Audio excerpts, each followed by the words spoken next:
Aí ele chamou, nessa hora estava a Dona Antônia, disse: mãe, eu quero confessar. A Dona Antônia achou o primeiro padre ali do hospital, que tem os capelães lá, e o padre entrou, atendeu a confissão, deu a unção do Carlo e comunhão. Quando ele saiu, Dona Antônia estava no corredor, ela disse que nunca vai esquecer disso. O padre falou: seu filho é santo. E foi embora. É o primeiro sinal dela. Aí, horas depois, o Carlo morreu.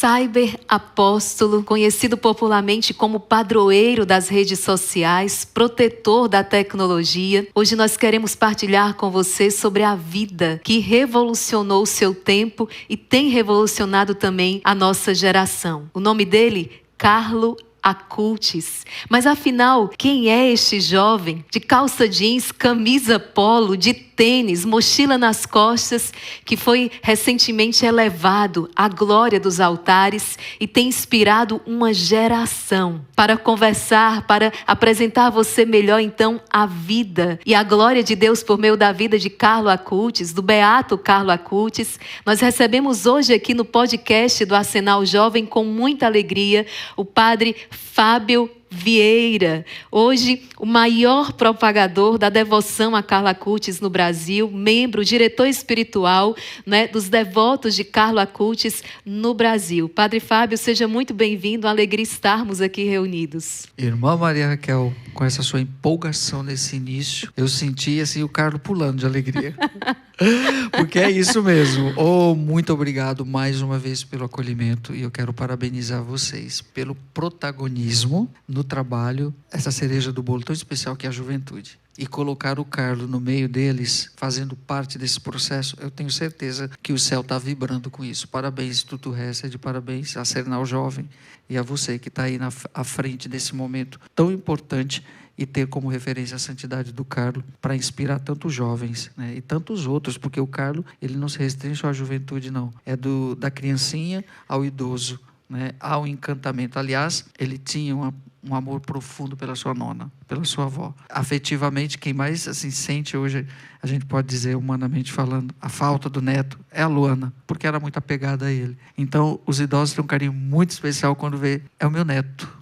Que coisa bonita. Parabéns, irmã. E bom estar aqui de novo com vocês. É muito bom. Uma alegria enorme. E em toda essa evangelização, padre, tenho certeza que tem essa intercessão forte do beato Carlo Acutis, porque algum tempo atrás, quando o senhor veio aqui, o senhor trouxe a relíquia e falou: olha, o Carlo quer estar aqui com vocês. E dali a pouco tempo a gente então inicia um trabalho forte de evangelização com a juventude nas redes sociais. Então, gente, é como outro dia eu mencionava no Arsenal, não é? Já parafraseando outra pessoa, que ela dizia: Jesus evangelizou com as palavras, Paulo com as suas cartas, Carlo Acutis através da internet, e o nosso tempo exige, né, urge essa evangelização também através das redes sociais. Mas vamos lá, vamos conhecer então a espiritualidade desse jovem, a vida desse jovem, não é, falecido aos 15 anos, mas que até hoje estamos aqui, continuamos falando deste jovem que está inspirando tantos corações. Padre, quem é Carlo Acutis? Carlo, um jovem que nasceu na Inglaterra, de família italiana, porém, toda a sua vida se fez ali na cidade de Milão, até o seu grande encontro com Francisco de Assis, onde depois passa a viver em Assis. Hoje a família do Carlo vive em Assis, por conta desse encantamento que Carlo teve com Assis, não só pela cidade, mas com quem ele encontrou lá. Francisco de Assis foi a grande inspiração de Carlo. Mas o Carlo começa ali em Milão a sua fase inicial de vida, né? Quando estudou no Colégio das Irmãs Marcelinas, fez todo o ensino fundamental, fez o ensino médio no Leão XIII, no Colégio dos Jesuítas, né? Até os 15 anos, até a sua morte, ele estava estudando lá. Mas era no período de férias, que para os italianos são 3 meses, né? Até setembro, junho, julho, agosto, setembro. Mamãe, eu quero ir para Assis. Então, era ali em Assis. O Carlo foi transformando a sua família de tal modo que a família até comprou uma casa por conta que ele queria ficar nas férias em Assis. E era de Assis para outros lugares, né? Aí fazia outras viagens. Para você ter ideia, Carlo fez aquele retiro de 1 mês no Monte Alverne, lá onde São Francisco recebeu os estigmas. Era o lugar preferido dele. Eu lembro que a primeira vez, no primeiro ano que eu conheci a família do Carlo, Dona Antônia, a primeira coisa que Dona Antônia fez foi me levar lá no Monte Alverne. Eu não conhecia. É realmente um lugar que você olha, peraí, é o que aqui? Parece estar perto do céu mesmo, né? Ali Ali São Francisco recebeu os estigmas. Ali era o lugar preferido do Carlo. Então, quando a gente pergunta por que você é assim, tem sempre algo que nos influencia. A influência do Carlo foi Francisco de Assis, menina. Se buscar boas referências, né, padre? Sempre alguém que nos inspira nesse caminho. Tanto é que o bispo de Assis disse que o Carlo era um outro Francisco. Coincidência ou não, o corpo do Carlo está onde? No Santuário della Spoliazione. Né, traduzindo, do despojamento. No local onde São Francisco se despiu. Do lado da casa do bispo, ali em Assis, da Cúria. São Francisco entregou suas vestes para o seu pai, para todo mundo. Está aqui, não preciso disso. Padre, só uma observação aqui. Eu vou dizer que a gente vai começar pelo final, mas você vai entender. Porque isso é muito extraordinário. É só para que as pessoas em casa também tenham consciência da santidade desse jovem, daquilo que nós estamos tratando. O padre falava do corpo do Carlo, onde ele se encontra hoje, lá em Assis. Mas, gente, eu fiquei impressionada. O padre Fábio estava na exumação do corpo do Carlo. Foi em que ano, padre? 2018. 2018. A exumação é exatamente quando se retira, não é, os restos mortais. Após passado alguns anos, ele foi enterrado em 2006. 2006, 13 anos depois. 13 anos depois. E eis, não é, o que acontece quando da exumação do corpo do Carlo Acutis. Com o que a igreja se depara, padre? Testemunha para quem está em casa. Se depara com o corpo intacto. Lógico, um aspecto de um cadáver. Era um cadáver ali, ressecadíssimo. Mas eu fiquei olhando assim os detalhes, que depois foi colocado tipo num caixão de vidro, de acrílico. Foi uma capela que foi preservada lá, inclusive dos capuchinhos, onde os médicos ficaram fazendo tratamento por 2 meses. Foi feito um tratamento ali no corpo dele. Lógico, se entrava com todo respeito, eles trabalham com todo respeito ali, porque é uma grande relíquia, né? Agora, assim, eu ficava assim, meu Deus, não sei. Eu não sei. Nunca vi ninguém sendo exumado, desenterrado. É a primeira vez que você se depara com o corpo intacto. E ver o Carlo. Então, assim, aquele jovem imenso, grandão, menino. 1,80m. 1,82m, 83m. Mas, o sorriso ainda nos lábios. Tava assim, ele tava com a cabecinha torta, assim com a arcada dentária bem visível, porque os lábios estavam bem ressecados, a pele já estava bem mais escura. Mas, então, como eu estava dizendo, eu fiquei olhando assim, as unhas continuavam grandes, assim, perfeitas como a nossa, a pele mesmo, não teve decomposição de pele, nada, tudo assim, desidratadíssimo, lógico, mas estava. Aí, depois desse tratamento, para exposição, se põe naquilo que vai ficar externo, né, uma espécie de cobertura. No caso do Carlo, é uma máscara de silicone. É tão interessante como foi feito. Eu lembro quando a gente estava na praia lá com a Dona Tônia e a equipe mandando para ela, através das fotos e tudo, depois de todo o 3D que fazem de todo o cadáver, do rosto facial, se vai encaixar certinho, né? Eu lembro que a nona, não, mas com esse não é meu neto, não, vamos melhorar aqui, até ficar mais próximo possível, porque vai sobre né, tem que encaixar certinho, mas como se desse o aspecto de que está vivo dormindo. Sim, ficou muito perfeito. Ficou, né? menina. Eu tive a graça de rezar diante do corpo dele lá em Assis. Experiência extraordinária, gente. Quantos testemunhos chegam, quantos milagres têm acontecido. A gente vai falar sobre isso, não é, que tem sido alcançados graças por meio da intercessão de Carlo Acutis. Quem sabe neste podcast também, eu tenho certeza que Deus quer conceder muitas graças por intercessão de Carlo Acutis. Inclusive, estamos aqui com a relíquia de 1º grau, e antes de finalizarmos, Padre Fábio vai estar dando esta bênção também sobre você, sobre a juventude, sobre as famílias, para que possamos testemunhar também a intercessão deste grande santo. Mas, Padre, então, um jovem de 15 anos, cuja santidade tem sido, então, atestada pela igreja, foi, como dizemos, elevado à glória dos altares, foi beatificado, foi 2020? 2020. 10 de outubro. Mas, então, qual o segredo? Qual o segredo deste jovem que uma vida breve, mas como ele dizia, não quero desperdiçar nenhum instante da minha vida. Qual o segredo deste jovem nessa conquista da santidade? O que é que o Carlo Acutis fez para chegar à santidade tão rapidamente? Antes de te responder essa pergunta, só concluindo um pensamento que o pai dele disse com relação à exumação. Em nenhum momento o pai quis ir ver, né? Dona Antônia presente em tudo, a mãe, impressionante. Até no dia que o túmulo foi aberto lá na missa de abertura da semana para a beatificação, ele não queria ir, né? Não, porque...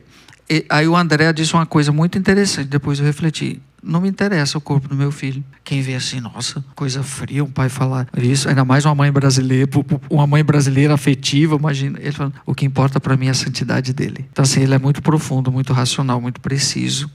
Lógico, O Carlo não é santo porque o corpo estava intacto. Não é isso que qualifica, mas não deixa de ser um sinal. Não deixa de atestar também Atestar, essa santidade. exatamente. Bom, o que Carlo fez de extraordinário, né, menina, para ser santo? Sempre que me faz essa pergunta, eu digo assim, com toda empolgação: foi católico de verdade. Viva! Né? Sim. Porque o caminho para a santidade a igreja já nos apresenta. Já nos apresenta. Porque, veja bem, o amor do Carlo foi o quê? A Eucaristia. Todo católico tem que amar a Eucaristia. Imagina, um católico que não ama a Eucaristia, tá fora. Tchau. Amar Nossa Senhora. E ainda mais, a única mulher da vida dele. Isso é o quê? Catolicidade pura. E os sacramentos? Confissão frequente. Pronto. Tripézinho. Isso é extraordinário? Não, isso deve ser o ordinário do católico. Torna-se extraordinário quando eu não vivo. É como muitas vezes, me permita dizer, alguns religiosos que não usam o hábito só usam em dias festivos. Sim. Né? Eu não estou fantasiado de padre, eu sou padre. Então, assim, aí vai se tornando extraordinário aquilo que deveria ser o ordinário. A Eucaristia tem que ser algo ordinário da nossa vida, o meu amor. E o Carlo fez isso ordinariamente. O amor a Nossa Senhora, através da resta do texto, todos os dias, que ele dizia que era minha escada para o céu. Eucaristia, minha autoestrada. É a via mais rápida. Não tem outro caminho. É Eucaristia. Eucaristia diária. Chego mais rápido no céu por meio dela. Carlo tinha essa consciência plena. Se eu não conseguir chegar pela via rápida, tem um outro caminho aí. Vai ser mais lento, mas você chega. E cada terço rezado é um degrau. É a minha escada para o céu. Que lógica bonita. E o amor profundo à igreja através do conhecimento da doutrina. Tá aí. Isso é ser santo. Então, esse chamado foi feito só para ele? Não, para todos para mim, nós. para a irmã Maria, para todos vocês, para vocês, meus jovens queridos, para vocês, pelo amor de Deus, sejam católicos de verdade, que o caminho de santidade já está aí. E ele teve essa coragem. Imagina, hoje usa muito a expressão bullying. Sim. Carlos sofreu bullying, eu diria que sofreu bullying positivo, porque mesmo os colegas e amigos que eu conversei com um muito próximo dele, ele dizia assim: padre, a gente sentia algo diferente, era bom estar com ele, embora ele gostasse dessas coisas todas de igreja que a gente não gostava, muitos dos colegas, mas em nenhum momento ele foi massacrado de forma negativa porque amava. Não, tinha um extraordinário também no sentido de ligação profunda com o céu, que ele conseguia atrair e harmonizar as pessoas em torno dele, principalmente os amigos, que precisavam de ajuda para o computador que ele sabia montar e desmontar e fazer tudo. Aí ele aproveitava para mostrar os milagres eucarísticos, aproveitava para catequizar. Olha aqui, amava tanto a Eucaristia que ele queria que as pessoas sentissem esse amor através dos milagres, por isso que ele pesquisou tudo. Não, eles têm que saber. Eles têm que saber. Então, gostavam de estar junto do Carlo. Ele não era discriminado ou jogado de lado porque gostava das coisas do céu. Eu fiquei meditando nisso, padre, depois na segunda-feira, quando o senhor trouxe o testemunho de que a família dele foi toda alcançada por essa vivência, essa espiritualidade, a conversão inclusive dos pais, a conversão. Mas o senhor disse algo que me marcou e eu fiquei meditando. Eu acredito que não era uma pessoa que defendia a fé com palavras, mas que vivia. Então, mais antes de falar, ele fazia, ele vivia. E é impossível o amor não constranger. Irmã, infelizmente hoje, muitas vezes, até em alguns de nós que abraçam essa causa da evangelização, não pode haver dicotomia. Sim. Entre teoria e prática. Não pode. Porque a ambiguidade é um dos piores males. Porque você não sabe, é ou não é? O que está querendo dizer? Vestiu ou não a camisa? Muitas vezes, certos discursos que não condiz com a prática é complicado. Ao invés de atrair, distrai. Espanta. Sim. Né? E o Carlo não. Ele era de poucas palavras, mas era de uma ação impressionante com a própria vida, com gestos. A própria caridade que ele fazia, que depois muita coisa Dona Antônia foi descobrir. Nossa, o Carlo fazia isso. Por exemplo, né? Padre, o senhor recorda? Recordo. Enchia a mochila de lanche todo dia, pedia para as cozinheiras antes de ir para a escola: amanhã tantos lanches. Nossa. Mas, cara, você está comendo tanto, deve levar para os amigos da escola. Ele nem falava? Não falava. Enchia, por isso a mochila do cara sempre cheia. E eu me lembrei, padre, desculpa, mas a gente vai batendo esse papo aqui, que a mãe dele, inclusive, disse que ficou impressionada quando foi no dia do sepultamento, do enterro dele. E, bom, vamos, né? O sepultamento, o enterro, começou a chegar gente, começou a chegar muita gente. Ela, de onde é que essas pessoas conhecem o meu filho? Exato. Que tantos amigos eram esses que o Carlo Acutis tinha, chegando gente que ela nem sabia. Mas pessoas que tinham sido conquistadas por ele através da caridade, até mesmo cumprimentadas que ele tinha. Passava pelas pessoas, bom dia, olhava nos olhos das pessoas. Era uma das características, principalmente umas pessoas de Assis que recordam, né? Porque não é comum o italiano ir passando, conversando com todo mundo. Sim. E Carlo não. Buongiorno. por que esse menino está me dando bom dia? Por que ele está falando comigo? Né? Com aquela simpatia. E tinha um outro adendo aí na figura do Carlos, que a gente não pode deixar de destacar, né, filha? A beleza física do Carlos. Sim. Onde ele chamava atenção. A Luana que falava. Meu neto chamava atenção. Quando tinha as cabeças todas... Se ele entrava no restaurante, todo mundo olhava. Se ele passava na rua, todo mundo olhava. Mais que a beleza física do Carlos, tinha a transcendente, que eu acho que atraía também. Todo mundo ficava, tem alguma coisa diferente nesse menino, é só essa beleza física. Não, peraí, o que é? O sorriso, o olhar, que dizia muito. E ele fazia isso. E realmente, na missa de corpo presente do Carlos, antes do sepultamento, e olha que a paróquia dele lá em Milão é grande, fica quase do lado da casa dele. É imensa a igreja, cabe muita gente, lotada de gente. Foi aí que acendeu um outro alerta para a mãe, né? O primeiro foi antes de morrer, quando o padre atendeu a confissão, que saiu e disse, seu filho é santo. No hospital, isso. No hospital. No dia que ele morreu, ele confessou, na quinta-feira. Confessou. E quando da missa de corpo presente, a multidão de gente, mendigo, povo da rua, como que eles ficaram sabendo? Porque é uma família muito restrita, que ninguém tem muito acesso. Uma morte repentina. A família do cara é uma família muito rica, filha. Muito rica. Então não é todo mundo que tem acesso. Até eles se resguardam também por conta disso. Né? E o ciclo social restringíssimo. De repente o cara conhecia essa multidão de gente. De onde? Aí entra a figura do babá, que a gente chama de babá, mas o cuidador, o companheiro do cara que ficou dos 5 anos até os 15, até a morte dele, o Rogers, que sabia de muita coisa, que os dois viveram muita coisa, porque ele acompanhava o Carlos em tudo, né? E ele sabia que o Carlos levava os lanches para distribuir para os mendigos. Quando os cobertores de casa desapareciam, onde que estava?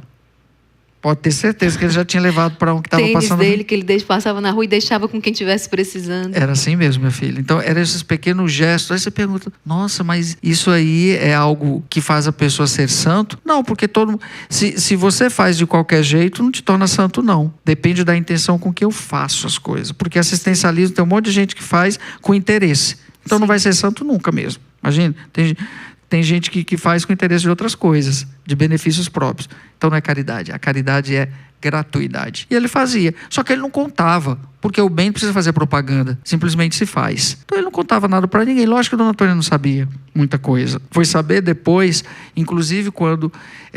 na Europa, como nos Estados Unidos, é tão interessante quando às vezes morre alguém que chamou atenção, etc. As pessoas vão até a casa, colocam flores na porta, escrevem mensagens. Sim. As pessoas têm... Aqui nós não temos esse hábito, né? Às vezes vai visitar a família, só vai no velório. Começou a chegar muitas cartas, com relatos, com testemunhos anônimos, outros por escrito. Eu vi esse monte de carta, de coisas, da primeira vez que eu fui a Milão na casa dele. É diante disso aí que Dona Antônia junta tudo e peraí, é um outro sinal. Meu filho é santo, só pode ser mesmo. E ela leva ao arcebispo, na época então cardeal Escola, que monta a comissão e pede para fazer uma averiguação se há indícios realmente. E foi o último processo que ele abriu antes de renunciar, foi o do Carlos em Milão. Né? Então, diante desse material, o arcebispo, não, cria-se uma postulação diocesana para começar a investigação. Porque chegou ao concreto. A fama de santidade foi muito rápida. E muita coisa era desconhecida realmente de Dona Antônia. Muita mesmo. E do pai mais ainda. Incrível, padre. Então, quando é a ação de Deus, assim, não adianta racionalmente você querer entender. E 13 anos depois, um menino já desse beatificado, com um milagre acontecido. Fala dos milagres, padre. Olha, gente, o padre me contava minutos antes de entrar aqui que, inclusive, muitos desses milagres aqui no Brasil têm acontecido. É um outro fenômeno que a gente tem que depois parar. Eu tenho que parar depois com essa missão. Não sei se vai dar um outro livro. Por que o Brasil? Irmã Maria Raquel, eu ia todo ano ao cemitério, no túmulo do Carlos em Assis com a mãe, com o pessoal. Ninguém na Itália sabia que existia Carlo Acutis. Só a mãe e as pessoas mais próximas. Nem Assis ninguém sabia que estava sepultado lá. Foi do Brasil para o mundo. Tudo começou no Brasil, a devoção ao Carlos. Não, padre, conta essa história direito. Pois Como é? Como assim? Eu lembro que eu ia com outro padre. Do Brasil para o mundo, a devoção a Carlo Acutis. Foi do Brasil para o mundo. Então, aí você vê as deusdências. Sim. Carlos morreu 12 de outubro, dia Nossa Senhora Aparecida. O milagre atribuído ao Carlos para sua beatificação foi numa missa na Capela Nossa Senhora Aparecida, na paróquia São Sebastião, em Campo Grande. Aqui no Brasil. 12 de outubro. Ok? O milagre no Brasil. Foi cura de uma enfermidade? Foi. O Mateuzinho tinha um problema congênito no pâncreas. E eu ainda coloco uma outra coincidência, uma outra coisa bonita. Qual é o país mais jovem do mundo e que tem uma juventude imensa? Carlos não é só dos jovens. E talvez qual era a juventude que estava mais precisando de Deus no momento? Eu já fiz essa análise. Quais são as carências profundas? Brasil. O Brasil. Então assim, e de quebra ainda foi um padre brasileiro morar com a família dele. Gente, Padre Fábio passou um ano na época da pandemia, não conseguiu retornar mais. Um ano com a família do Carla Curtis. Outra coisa também extraordinária que o Padre Fábio vai partilhar aqui no podcast do Arsenal. Conta também pra gente, Padre, depois essa parte, porque tem tudo isso aí, tem o dedo de Deus, tem o dedo do Carlo Acutis. Foi Carlo, né? Foi Carlo. Essa frase que é tão marcante na sua vida. Foi Carlo. Inclusive, eu vou falar aqui, tá, Padre? Licença, não combinei com o senhor antes, mas o Padre Fábio já tinha feito aí um meio que quase selado, vamos dizer que um trato. Tinha feito um trato. Ele não ia mais trabalhar com a juventude. Trabalhou muitos anos. Falou, não, tá bom, chega. Agora eu vou trabalhar com os casais, não é? E pronto. Mas aí o Carlo entrou na história e ele nunca trabalhou tão intensamente com a juventude como hoje. Mas tem muita coisa. Vamos lá, por partes, Padre. Vamos por partes. Vejam bem, e é do Brasil que chega a maior quantidade de testemunhos e relatos de possíveis milagres. Quando eu estava lá, a gente recebia correspondência do mundo inteiro. Um pouquinho assim de um país, do Brasil. Incrível. De testemunho. O brasileiro, por ser afetivo, né? Sim. E gostar de contar o que sente, ele simplesmente mandava. Era muita carta. E-mail, tinha dia que estourava. A Isabela ficava, Padre Fábio. Ela me chamava para ler, porque em português muita coisa. Estourava de tão cheio de relatos do Brasil. Né? Então, chegam do Brasil todos os dias. Foi até bom tocar nesse assunto dos milagres, que é bom, irmã Maria, a gente fazer a diferença entre milagre e graça. Porque chega muitos relatos e muitos testemunhos que não são milagres, são graças. Sim, né? sim. E há diferença muito grande entre graça e milagre. O milagre é algo extraordinário. Né? De uma forma em que a igreja se utiliza da ciência para dizer que aquilo não se explica racionalmente, né? Onde a ciência esbarra no seu limite, né?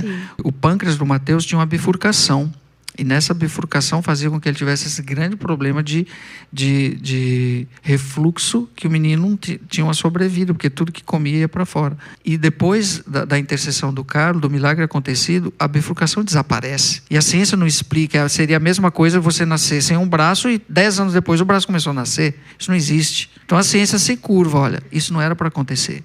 E como foi o meio, Padre? O avô, alguém fez alguma coisa? O avô levou o Mateus numa missa numa missa no dia 12 de outubro, que o padre rezava nessa capela Nossa Senhora Aparecida, uma missa que ele daria sempre a bênção com a relíquia do Carlo. Uma missa para as crianças, pedir a intercessão do Carlo, né? Todo 12 de outubro. Inclusive eu celebro também todo 12 de outubro, que é a memória litúrgica do Carlo. Aliás, a igreja decretou a memória litúrgica do Carlo 12 de outubro. Gente do céu. Então assim, a ligação de Carlo com o Brasil e Aparecida. E a bifurcação desaparece. Então realmente a ciência não explica. Não é a ciência que vai dizer que é milagre. Quem vai dizer que é milagre é a igreja. Porque aí é o extraordinário. Houve uma intervenção divina porque houve uma intercessão do céu. Pedido do céu. Sim. Certo? Uma relíquia exatamente como essa que está como aqui. Essa. Que daqui a pouquinho o Padre vai dar a bênção também sobre todos nós, gente. Que acolhamos com fé. Sim, Padre. E a graça? O que é a graça? A graça é aquilo que recebemos todos os dias. Por exemplo, a irmã Maria Raquel está com dor de cabeça. Vou pedir a intercessão do Carlo. A dor de cabeça passou ou foi milagre? Não. Foi graça, porque tem analgésico. Sim. Tá? Então, onde a ciência não explica, tá? Onde não há possibilidade mais de cura, como um câncer terminal, a ciência diz, você vai ter um mês, você vai morrer. A pessoa vai pedir a intercessão, só ficou curada. É milagre. Agora, ela está com câncer, o médico diz, você tem 10% de chance, faça o tratamento. Ela se curou. Foi graça. E com Carlo a gente encontra graças e milagres. Graças, exato. Aí chegam esses relatos de como se fosse milagre, que na cabeça das pessoas, elas entendem que tudo é milagre. É interessante essa diferenciação, sim. Aí passa pelo crivo da postulação, que vai para a congregação pela causa do santo. Então é minucioso o trabalho. Às vezes eles conseguem achar uma coisinha que todo mundo pensou que era extraordinário. Não, está aqui, tem explicação. Seja algo estudado, comprovado, analisado minuciosamente, até que se diga, foi um milagre. O do Mateus, por 2 vezes eu estive na congregação, eu que levei todo o processo que foi feito do milagre, voltei, pediram para refazer de novo, ouvir novas testemunhas, novas juntas médicas, exames no menino novamente. Porque vai que, se tivesse voltado o problema, não teria sido um milagre. Sim, né? Tem até essa espera, né? Para verificar a cura. Então, a congregação acolhe hoje, vai ser decretado amanhã? Não.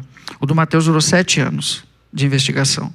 Foram 7 anos De 2013 até 2018, e foi de 5 para 7 anos. Foi isso mesmo. Incrível. Tá? Para o acolhimento do milagre. Padre, e um ano com a família do Carlo Acutis na Itália, conta pra gente como foi isso.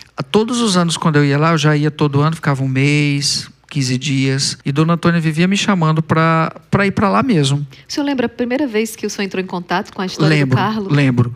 Com um encartezinho com a oração dele, e atrás estava servo de Deus, Carlo Acutis, e o telefone celular da Dona Antônia. Chegou até a gente aqui no Brasil, esse santinho. Aí eu estava indo com o padre para a Itália. Vamos ligar para ela, vamos saber melhor dessa história? Sim. Ligamos, minha filha. E Dona Antônia recebeu a gente lá e levou para casa. A alegria dela com 2 padres na casa dela. E eu disse, meu Deus do céu, não era isso. Pois foi assim. Guarda até hoje essa foto. E foi mostrar Assis todo e falar do filho.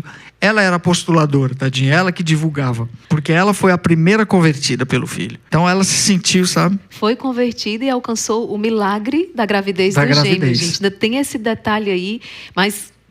aguarda aí que daqui a pouquinho isso é assunto para mais adiante. Aguarda aí, vamos voltar aqui para a história. Então, irmã Maria Raquel, olha, nos acolhe. Aí começou a alegria dela de ter 2 padres. Aí o padre, quando voltamos, esse padre lá de Campo Grande, foi que continuou fazendo toda a devoção ao Carlo. Eu fui para casa, para a minha diocese, fiquei nos bastidores. Mas sempre ia, tá? Sempre ia quietinho lá na minha diocese, divulgava, ficava ali, assim, tá bom, tá ótimo, sou devoto também. Aí Dona Antônia pegou no meu pé. Pegou, Dona Antônia. Padre Fábio. Não, Dona Antônia. A gente precisa de um padre aqui. Quando as relíquias do Carlos... Eu sei que o meu filho está intacto. Ela sabia já. Ela dizia, eu sei que o meu filho está intacto. Quando ele for o bispo já decidiu que vai para o santuário. Seria bom que tivesse um padre para acolher os peregrinos. Embora o pároco lá era um pároco brasileiro, e a gente vai estar fazendo a associação, que está tendo um memorial belíssimo, numa chácara que eles fizeram lá em Assis, no Monte Subásio. Memorial Carlo Acutis, vai ser tudo lá, tudo levado, as coisas dele. É uma casa de retiro imensa. Será que eles acolheriam o Arsenal Jovem lá, padre? Olha. Na hora, só a hora que você quiser, você me fala. Vamos, juventude, vamos lá. Vamos. Olha aí. Está quase pronto, tem uma capela belíssima, é um ambiente, tem via sacra, é uma chácara subindo para o Monte Subásio. O sonho da Dona Antônia. O céu está ouvindo, padre, a gente falando aqui. Na hora. A gente vai fazer um sinal lá bem bonito com a irmã Maria Raquel. Bonito. Vai ser bonito. Lindo, vai ser lindo. Já estou sonhando aqui. No memorial. Já sabe, né?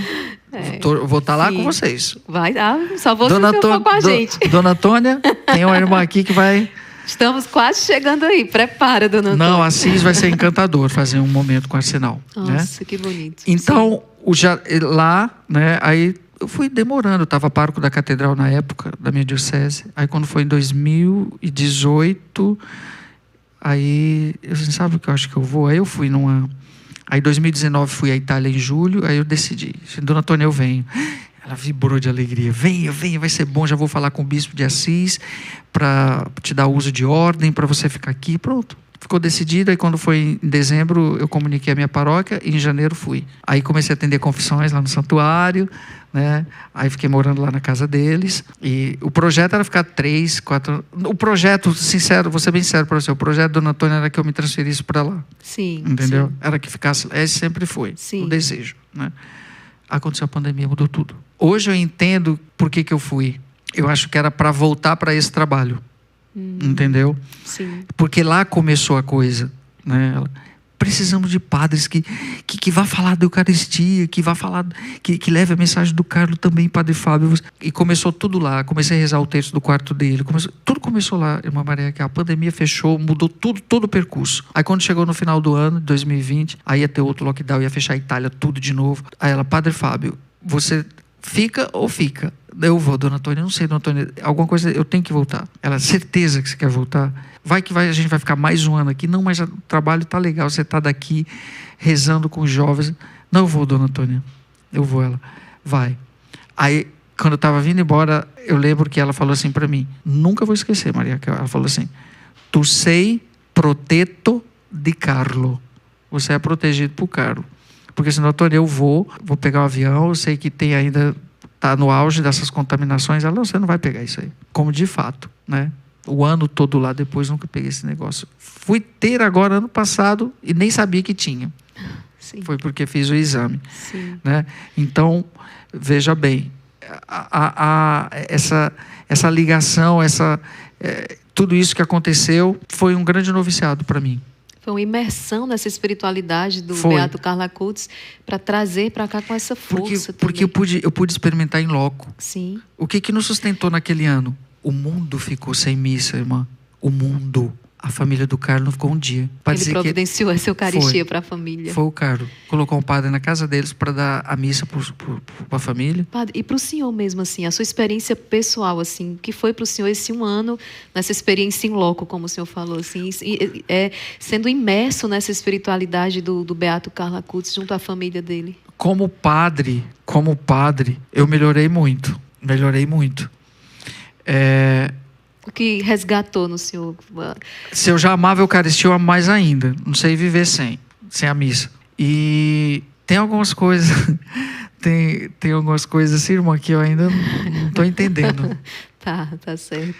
Eu tô... Sabe quando... Aí eu vou chorar. Fica à vontade, padre. O senhor está em casa e está aqui com filhos que são os jovens. Assim, tem horas que eu paro, assim... Eu não sei se é porque eu tô emotivo, porque daqui a 20 dias eu tô fazendo 50 anos e eu tô revendo tanta coisa, irmã, tanta coisa, eu tô avaliando tanta coisa na minha vida, não só pela idade, mas isso tudo que aconteceu, que eu não esperava, eu tava quietinho no meu lugar, ninguém sabia que eu existia. E todo dia você parar para pensar o que Deus quer com tudo isso. Por que eu? Porque poderia ser outras pessoas, porque outro padre, por que fui eu, né? Então, a resposta que eu não tenho e muita coisa eu acho que eu vou ter resposta lá na frente, porque eu estou vivendo. É como a pandemia que você viveu, mas você não entendeu, mas daqui a 100 anos vão dizer o que foi. Eu estou vivendo o processo. Sim. Agora, todos os dias, muita coisa vai mudando. Uhum. Muita coisa vai mudando. Eu não sou mais o mesmo padre de 16 anos atrás. A forma que eu vejo o mundo de 2020 para cá é completamente diferente. Hoje eu vivo um existencial mais consolidado. Eu sei o que eu quero, né? Eu amo ser padre, né? E mesmo aí a gente pergunta, mas por que Deus escolhe a gente? É né? impressionante. Porque a gente às vezes tem uma ideia de perfeição, de que, como muitas vezes as pessoas têm. Aí eu fui entendendo que Deus vai chamando as pessoas à santidade ou a um projeto, porque ele vai te dando condições de superar aquilo que para você era um limite, ou que...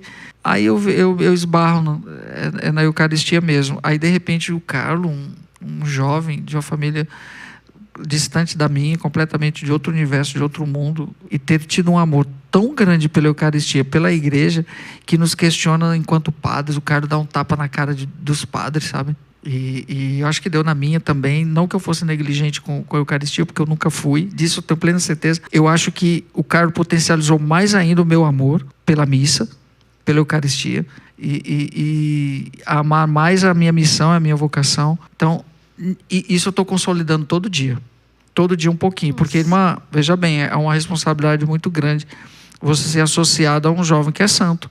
E eu não sou santo. Dona Antônia sempre dizia: Padre Fábio, um dia a gente estava no almoço, a Francesca, a irmãzinha do Carlos, chegou: Mama, ao sonhar tu contei, papá. Sonhei com você e com o papai. Papai estava no céu e você no purgatório. Aí Dona Antônia vibrou: Oba! Eu sei, Dona Antônia, a senhora acha que o Carlos vai deixar a senhora no purgatório? A gente brincava, né? Tinha momentos assim. Então, assim, mas Padre Fábio, nós não somos santos. Santo é o Carlos. Impressionante, né? Padre. Né? Nossa, esse programa, o Arsenal Jovem, ele tem nos enriquecido tanto. Eu sou a primeira por estar aqui, mas o coração da gente, eu entendo essas lágrimas que vêm, essa emoção do padre Fábio, porque realmente, como é que um jovem de 15 anos, eu me sentei aqui acreditando, o Carlos está impactando a vida de uma juventude, mas impactando a vida dos padres, impactando o sacerdócio, impactando seminaristas, impactando famílias, porque a primeira família a ser convertida foi a família dele através do testemunho, impactando crianças. Ontem eu recebi um vídeo, padre, uma criança assistindo o programa Arsenal Jovem, admirado, porque queria conhecer a vida do Carlo Acutis.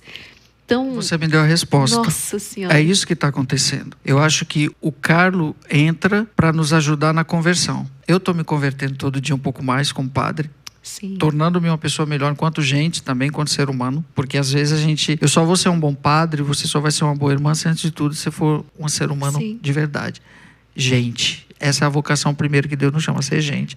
E nós vivemos uma crise de humanidade muito grande. E o Carlos resgata essa crise isso. de santidade, né? Essa humanidade e santidade. Ele Santidade. falava muito. Uma coisa só é preciso pedir a Deus para ser santo, santos. que sejamos santos. A Antes de gente- qualquer coisa. Antes de ser padre, religiosa, casar, mas ser santo. Antes de ser médico, quero ser médico, quero ser professor. Primeira coisa que você tem que pedir para ser santo. O restante Deus vai acrescentando. E isso aí passa por onde? Pelo ser gente. Uhum, sim. Né? E hoje a gente vive essa crise terrível, irmão. Né? Eu vejo tantas substituições, me permita, Sim. há momento, hoje se cria uma lei para defender, para não matar os animais, não estou dizendo que não seja importante, Sim. e se cria uma lei para matar o ser humano. Sabe essa inversão que entristece a gente? Eu defendo os animais como se fosse gente, não que eles não tenham a sua importância. Tem, vamos cuidar, eu tenho 4 cachorros. Agora, eu tenho que salvar a vida das tartarugas, que elas não podem morrer, mas eu posso matar o ser humano. Morrerem. Sabe? E isso dói da gente, sabe? Esse momento de inversão de tudo que está acontecendo. Aí vem o Carlos. Aí são esses os meus questionamentos. Oh, meu Deus, Carlos. Mas é porque é um sinal de Deus. Deus manda os sinais justamente nos Ele momentos manda certos. o remédio para aquele problema devido. O Espírito Santo suscita o testemunho necessário para aquele momento que a Assim gente foi vive. Francisco de Assis há 1000 anos atrás. Assim foi Francisco de Sim. Assis, né? Que Sim. veio dar resposta não só para o pai, mas para ele mesmo. Porque olha o conflito, olha o despojamento. Carlos riquíssimo também. Carlos porque não era adulto independente como Francisco, senão ele teria dado toda a fortuna da família. Né? Mas se despojou tanto quanto. E fez com que a família, hoje, Dona Antônia me mostrou o quarto. Padre Fábio, venha ver meu armário. Tem 5 vestidos. Você vai ver Dona Antônia sempre pensa que é um hábito, o vestido dela. Uma mulher riquíssima que tomava chá da tarde na corte britânica. Nossa. Né? Então veja bem. E discretamente como ele ajuda, e disso eu sei como ele ajudam pessoas e famílias e entidades em outros países. Isso era próprio do Carla, né? Eu lembro que ela falou em alguma entrevista, queria comprar outros sapatos, outro tênis, ele ficava chateado, falou, não, eu já tenho esse, para que não eu acabou preciso ainda. de outro? Exato, né? Então eles encontraram um sentido para sua riqueza. E quem fez isso? Esse Carla. menino. Aí você imagina o que não faz na vida do padre e de um jovem que o encontra. Porque alguém fora do nosso contexto. Uma coisa é o Santa Rita de Cássia, é o São Francisco. Padre, a gente pode calar muitas vozes, né? Mas a voz de um testemunho não tem como calar. Pronto, você falou tudo. Não tem. Podem calar os discursos, mas a voz de quem viveu não tem como calar. É a Bate vida, aqui. bate. Bate aqui, você fica, meu Deus do céu, eu que assumi, não estou vivendo, e ele... É incrível. É assim. Padre, vamos lá. Como foi esse processo ali final, né?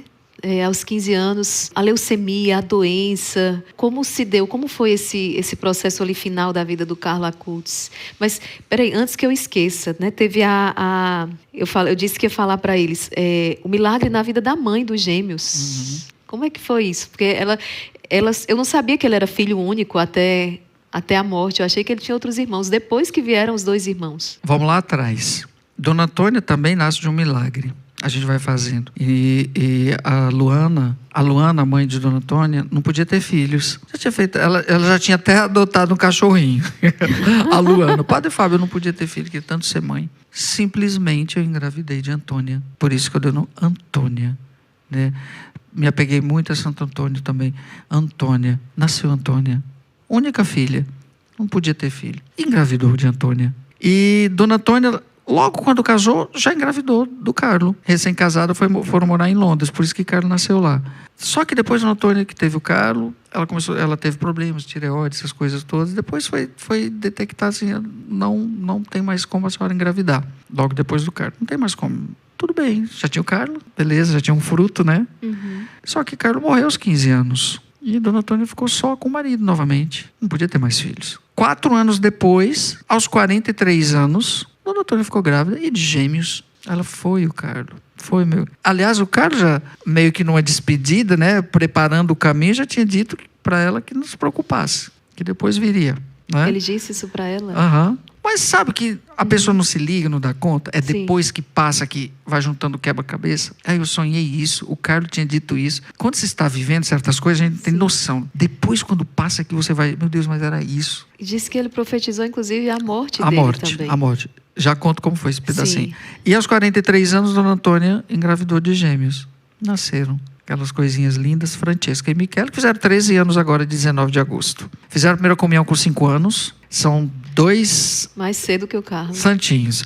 Deixa eu contar um episódio que eu acho que o pessoal vai gostar de ouvir. Esse foi o que mais me marcou dos dois. Todo dia chegava para missa, aí eu já entrava na capela, foi um domingo, entrei na capela, ficava lá, a capela dentro da casa, aí depois chegava o pai do Carlos, ficava ali em silêncio. De repente, irmã, escutei uma gritaria, os gêmeos brigando. Os irmãos de santo também brigam, são seres humanos, tá? Com todo mundo. Era uma gritaria, você imagina. Italiano, normalmente falando, você já pensa que está acontecendo uma confusão. Aí imagina 2 italianinhos brigando de verdade, era um tsunami. E Francesca chorava, berrava, e Michele gritava, e entraram na capela, os dois, um correndo atrás do outro.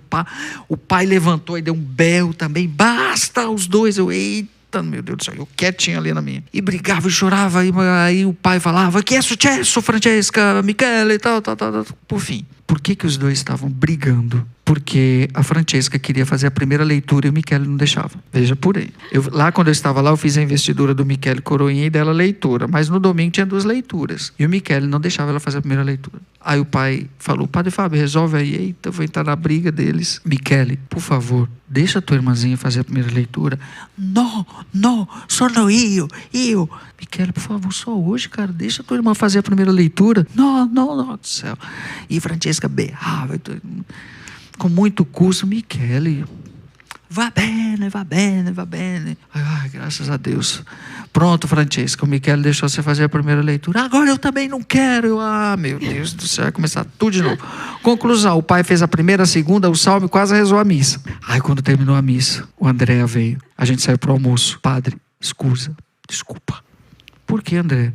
Os meninos, os bambinos brigaram. Que feio.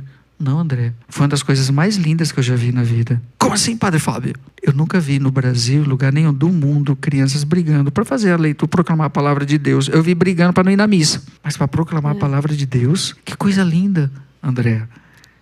Vendo por esse lado, olha, enquanto eles estiverem brigando para proclamar a palavra de Deus, rezar o texto e a missa, é uma briga santa. Ele deu risada. Então, assim, peculiaridades. Sim. Eles amam a vida dos santos. Fizeram a primeira comunhão aos 5 anos e crismaram esse ano. Incrível. Né? Então, assim, vivem, não tem redes sociais, mas nada disso. Eles, nem pai, nem mãe, nem ninguém. Dona Antônia só tem o WhatsApp. São disciplinadíssimos, estudam línguas, mas o hobby é vida dos santos. Reza o texto todo dia, missa, sabe? Então, são católicos, como o senhor dizia no início. De verdade. Então, vivem o grande laboratório do carisma do Carlo, do tripé, Eucaristia, eu confessava a eles quinzenalmente ali. Sim. Né? Então, assim, eles vivem o carisma do filho. Então, isso é muito bonito, sabe? A primeira a testemunhar foi uma transformação. O Carlos transformou primeiro em casa. O santo de casa não faz milagre, o Carlos fez. Né? Impressionante. Padre, e a morte dele? A morte, vamos lá. Até depois, quando uma vez, Dona Antônia, a senhora teve alguém com algum problema nesse sentido, na família, genético, de leucemia? Ela, não, padre. Não há histórico nenhum na família, de ninguém. Inclusive, depois, quando as crianças nasceram, nós fizemos todo prognóstico, nada. Não existe nada indício nenhum de ninguém na família que tenha tido uma leucemia. E agressiva, como foi? Como foi. Então, assim, né, eu vou contar o detalhe, que eu acho interessante, que as pessoas gostam de detalhes, porque eu perguntei, Luana, me conta, como que foi que vocês descobriram? Foi assim, padre. A Luana que sabe todos os detalhes, a avó, Luana é a avó. Nós saímos para almoçar no domingo. Eu lembro que Carlos sentou do meu lado. E no almoço eu olhei que no rosto dele uma pintinha vermelha. Eu olhei assim, o que foi, Carlos? Eu não sei não. Deve ser uma picada de pernilongo. Porque quando o pernilongo pica, fica vermelhinho, né? Tá, isso no domingo. Na segunda-feira ele foi para a aula normalmente. Fez educação física. Quando ele voltou, ele chegou meio que quebrado, assim, meio indisposto. Aí ele foi para a avó e falou que estava com dores no corpo. Aí ela tocou nele, viu que ele estava meio febril. Não sei se ela deu um analgésico, alguma coisa, e mandou ele para o quarto. Ele foi, não dormir, só acordou na terça-feira. Quando ele acordou, a primeira coisa que ele foi lá na avó, novamente. O pai já tinha saído para trabalhar, Dona Antônia não sei onde estava, e ele, nona, urinei sangue. Aí a avó já ligou para a Luana, já mandou avisar o pai, vá para o quarto. Carlos volta para o quarto, deita novamente. No que ele deita, ele já não levanta mais, já não tem forças nas pernas para levantar mais. Chamam a ambulância e levam o Carlos por conta do urinação, essa coisa, para um hospital especializado. Todas as doenças de câncer, todo tipo. É um hospital chamado San Gerardo, em Monza, na região de Monza. Na cidade de Monza, lá na região de Milão. E o Carlo foi. Quando chegam lá, já vai fazer, primeira coisa, hemograma. No hemograma já viu que não tinha mais nada. Plaqueta, acabou. Aí já foram nos exames mais detalhados e já identificaram ali, naquele mesmo dia, essa leucemia do tipo M3, que na época não existia nem tratamento quimioterápico para ela. Hoje já tem. Hoje ela já não mata. Sim. Já se pode até... Não tinha nem como fazer transplante de medula. Era um negócio muito, muito agressivo, muito, muito terrível. E uma medicação paliativa ali para aliviar as dores, porque ele já não estava sentindo mais as pernas, porque ela vai fazendo uma espécie de derrame, né? De isquemia, as veias vão explodindo e transpira sangue, né? Carlo ficou todo hematomado, né? Não tem como a gente não recordar da identificação com Jesus ali no horto, né, Exato. Padre? Que suou sangue na agonia.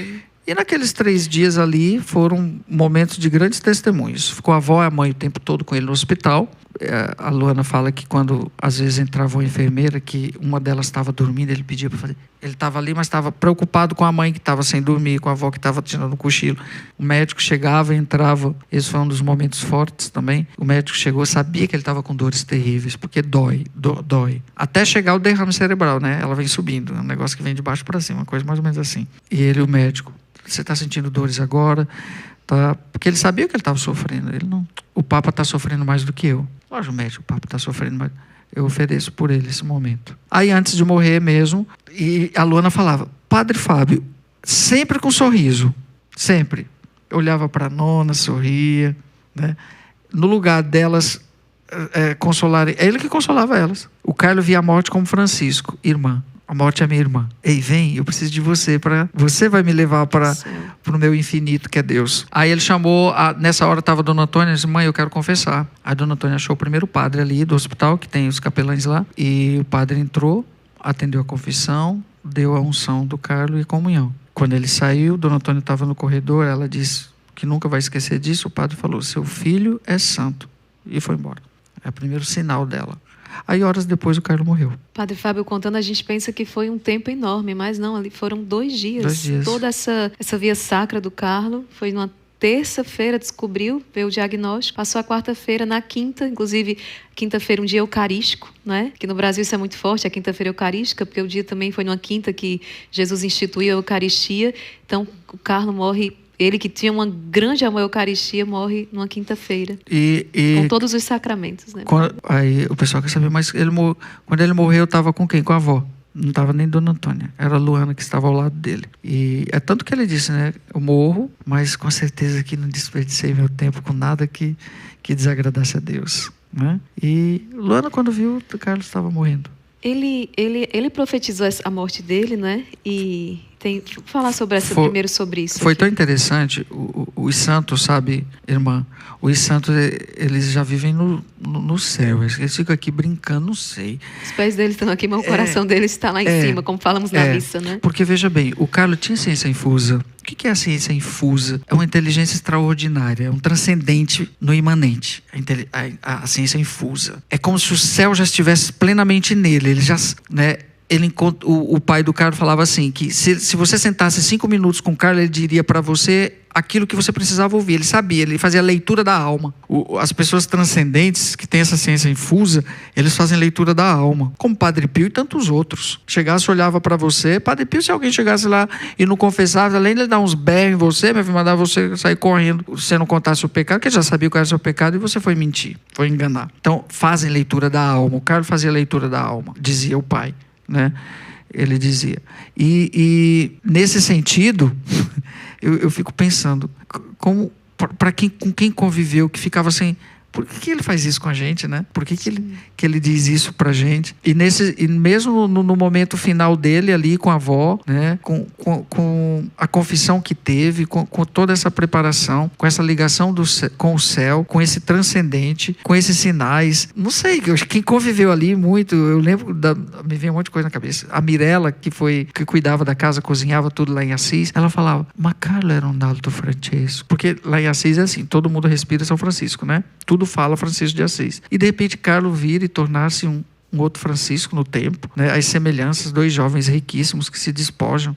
Coincidência ou não, o corpo do Carlo está lá no local onde São Francisco se despojou. Sim. É muita coincidência, né, irmã? Sim. É muito... Sim. Nossa, até me fugiu o que eu estava falando. A profecia da morte. A profecia da morte. Olha, aqui me vem muita coisa. Logo depois que o Carlos morreu... Então, lógico que esse transcendente, essa inteligência infusa, o deu condições de prever isso e de saber qual seria o seu momento do encontro com Deus. Quando ele morreu, um mês depois, Dona Antônia sonhou. Dona Antônia é a mulher dos sonhos. E no sonho, o Carlos aparecia para ela no sonho e dizia assim: Mama, il testamento. Que testamento? O Carlos não escreveu testamento, não deixou testamento. Ela ficou aquilo na cabeça. Ele só falava isso: Mama, il testamento. Aí foi conversar com a Luana: Mamãe, eu sonhei com o Carlos, ele me falava do testamento, mas tem alguma coisa escrita, mas não deixou nada escrito. A Luana falou: Você já viu o computador dele? Foi aí que o notebook apareceu. Por isso que foi fácil todo o processo do Carlos. Porque veja bem, quando eu abro um processo de canonização, a segunda parte depois do decreto de servo de Deus, para ser decretado venerável, onde são feitas a investigação das virtudes heróicas, é aí que entra o advogado do diabo, que vai procurar coisas contrárias e que deponham contra a moral ou alguma coisa para emperrar o processo. Carlos deixou tudo registrado.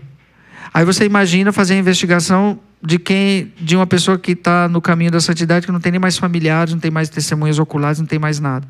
E Carlos estava aí, todo mundo vivo, tudo registrado, e ele mesmo tinha o seu diário de bordo, que era o computador. Deixou tudo. E ela vai pegar o notebook do Carlos, né? No que ela abre, a primeira coisa que clica não é o vídeo, menina. Sono destinato a morire. Nossa, é um vídeo que tá aí nas redes sociais, Isso. inclusive. E ele sabia que ia morrer. Ou seja, 3 meses antes, ele: estou pronto para morrer. Sono destinato a morire.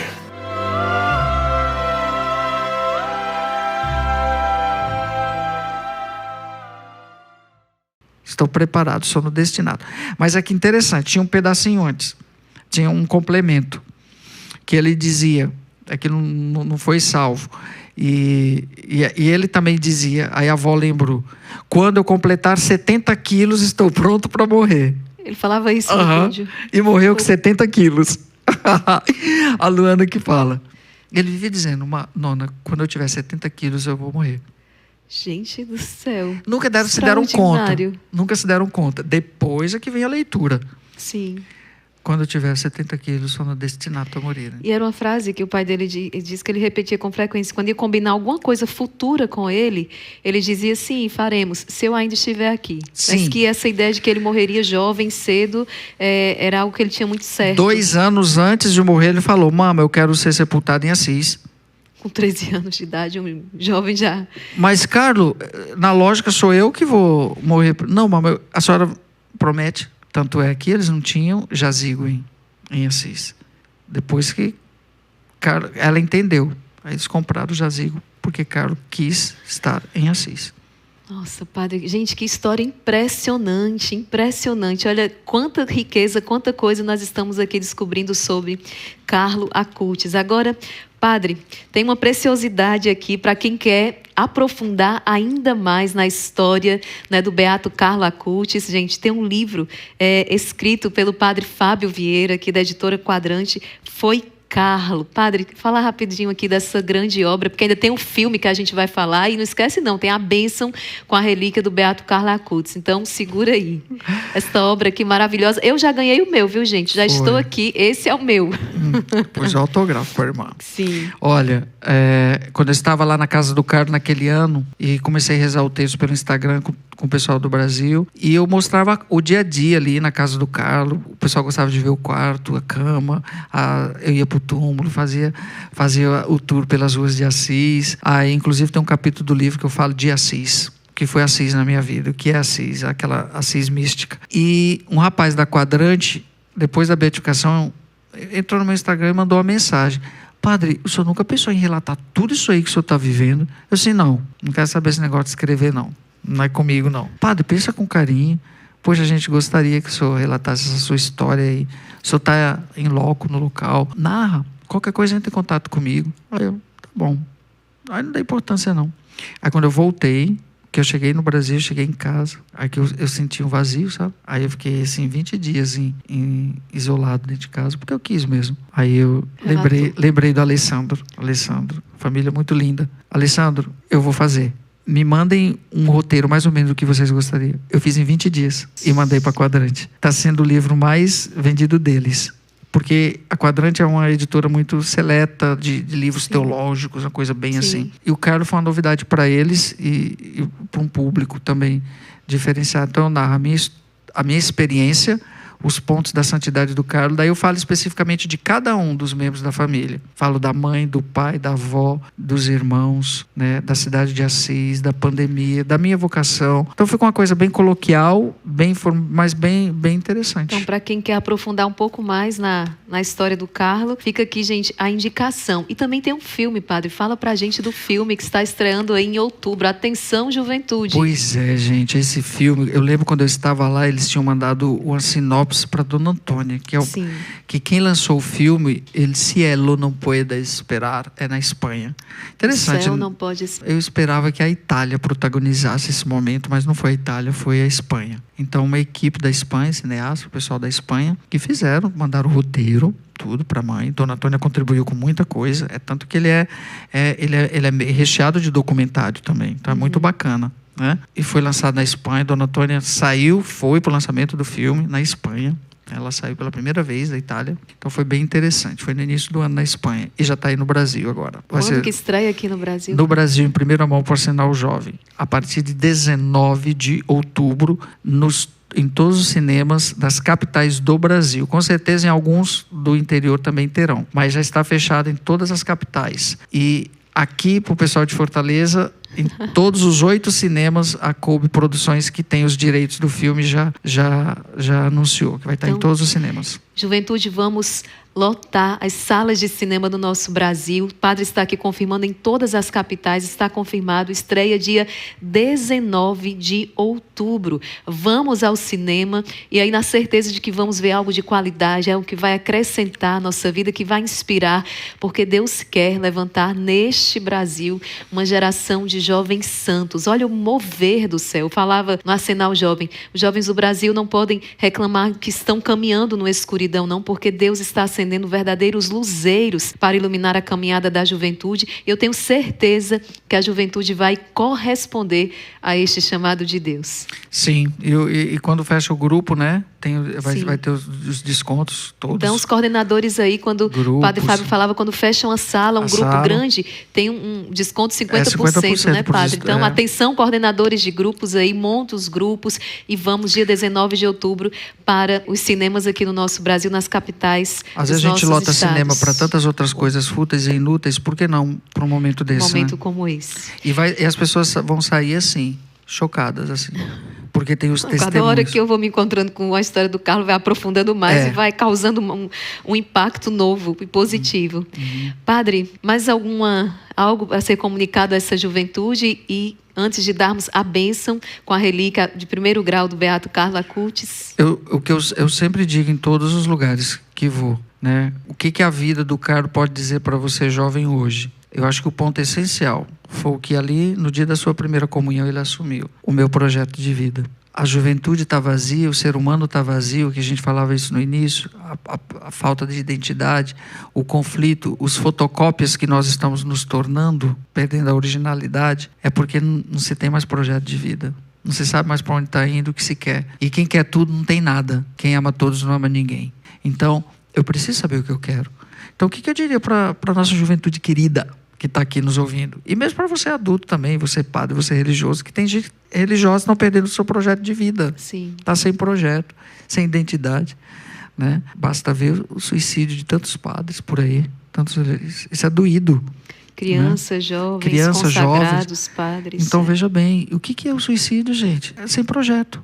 Né? Lógico, tem algo patológico, aí não somos nós que vamos dizer. Sim. Mas quando eu tenho um projeto, eu vou em torno dele. Eu caminho em função dele, porque ele é o meu projeto de vida, de viver, não de morrer. Então, meus queridos jovens, a todos que participaram conosco desse momento, façam uma avaliação da própria vida. Eu, aos 50, estou fazendo, revendo meu projeto de vida em muita coisa, intensificando outras tantas. É uma conquista diária. E esse projeto é uma conquista diária, não é algo acabado.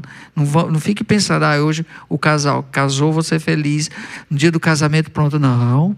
O casamento é uma conquista diária. O ser padre é uma conquista diária, é de todos os dias. O ser religioso é todo dia, gente. tá?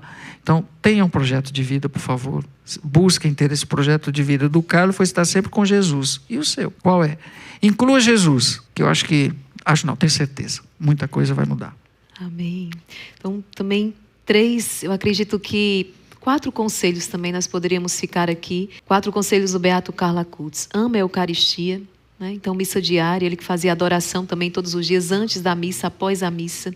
O terço, falava depois da Eucaristia, é o terço que faz com que vençamos todos os dardos inflamados do maligno. Então, recorrer a Nossa Senhora. E também a confissão frequente, o quanto ele recomendava, não é? Os sacramentos, não deixar, não abandonar a confissão. É bonito, ele dizia, se compararmos a vida como um balão, a confissão é como aquele fogo que faz com que o balão suba. E, por fim, o anjo da guarda. Não é? O Carlo Acutis falava, tem uma amizade estreita com seu anjo da guarda. Então, sejamos católicos de verdade. E São Miguel era o anjo do Carlo. O Monte Alverne era onde São Francisco vivia a quaresma de São Miguel. Né, ele ia sempre ao Monte Gargano, Carlo. Tem sempre... Então, Carlo está aqui em plena quaresma, tenha as asas de São Miguel. Com certeza. Gente, que encontro maravilhoso. Nesse altar aqui, a gente tem a imagem do Carlo Acutis, né? Essa imagem típica dele aqui com a mochila jovem, né? O terço do Carlo Acutis também com a medalhinha dele aqui. E só rapidamente, eu apresentei isso aqui no Arsenal, mas não sei, talvez você não estivesse, na segunda, são pétalas, não é, de rosas que foram tiradas do túmulo do Beato Carlo Acutis. Gente, essa aqui que está na minha mão, depois a irmã vai colocar, dar um zoom aí para vocês. Ela foi retirada em 2015. Então, fazem o quê? 8 anos. E olha o estado dessas pétalas. Elas não murcham e elas ainda orvalham. Tem momentos do dia quando eu chego lá e elas estão orvalhando. E olha que eu abro esse recipiente, fecho. Elas estão aqui, aparência como vivas, né? Como se estivessem realmente, elas não murcham. É algo impressionante. Quem percebeu isso, esse fenômeno, foi a mãe, né? Foi. Retirava as flores do túmulo do Carlo Acutis e as pétalas não murchavam. É algo impressionante. Pois é. Gente, então, esse momento aqui da bênção com a relíquia do Beato Carlo Acutis, eu já quero pedir a você, né, em seguida da bênção, antes de você sair daqui, que você envie esta live. Envie essa live para outro jovem. Envie essa live também para pais de jovens. Envie essa live para o máximo de pessoas que você puder, porque assim como eu, o Padre Fábio Vieira, você, quando entramos em contato com a vida dos santos e hoje em contato com a vida do Beato Carlo Acutis, nós somos transformados. Algo muda dentro de nós. Então, que através do testemunho deste jovem santo, que através da bênção com a relíquia de 1º grau dele, não é? Possamos experimentar essa profunda transformação. E não saia daqui sem compartilhar essa live com o máximo de pessoas e deixar escrito aqui nos comentários também o seu testemunho, aquilo que mais te marcou nesse nosso podcast do Arsenal Jovem. Padre? Que coisa linda. Irmã, parabéns, viu? Mais uma vez, Instituto Deus Hesed. seja louvado. Vocês pela missão. Carlinho, ajuda elas aí, viu? Que elas estão fazendo algo do céu aqui. E que muitos jovens cheguem ao céu por meio do Instituto Hesed, eu tenho certeza disso. E o Senhor esteja convosco. Ele está no meio de nós. Por intercessão do Beato Carlo Acutis, abençoe-vos o Deus Todo-Poderoso, o Pai, o Filho e o Espírito Santo. Amém. Desça sobre todos vocês e permaneça para sempre. Amém. E viva o Beato Carlo Acutis, viva a nossa tão amada Igreja Católica. Padre, Deus lhe pague muito. Que podcast feliz. Tenho certeza que muitas vidas vão ser impactadas através de todos esses relatos dessa história. Também Deus lhe pague muito pelo seu sim tão generoso. Amém. Obrigado a vocês. Valeu, gente. Gente, Deus abençoe cada um de vocês. Mais uma vez, uma santa noite. Voltamos a nos encontrar na segunda-feira. Tem mais Arsenal Jovem, às 21 horas, aqui no nosso canal no YouTube, com o sacerdote exorcista, Padre Duarte Lara. Nós esperamos por vocês. Até logo mais.